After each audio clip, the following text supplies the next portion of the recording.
మన 10 సంవత్సరాల కష్టాన్ని లాగేసినటువంటి పార్టీలకి ఎందుకు అండగా నిలబడాలి? మనం ఎన్నో నామినేటెడ్ పదవులు ఇచ్చి ఎంతో గౌరవించినటువంటి వైసీపీ పార్టీని, ముఖ్యమంత్రి జగన్మోహన్ రెడ్డి గారిని గౌరవించాం. అంతకు మించి అసెంబ్లీలో స్థానం వస్తుందని ఆశించాం. కానీ ఆ స్థానాన్ని కొల్లగొట్టినటువంటి తెలుగుదేశం, జనసేన కూటమికి మనం అండగా నిలబడాలా? మన గుర్తింపుని, గౌరవాన్ని అర్ధరాత్రి వచ్చి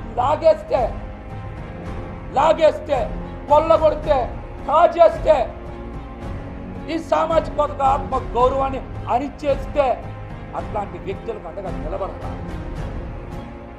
నిలబడాలా? చిల్లర కోసం నగరాల సామాజిక వర్గ ఆత్మ గౌరవాన్ని ఎందుకు తాకట్టు పెట్టాలి?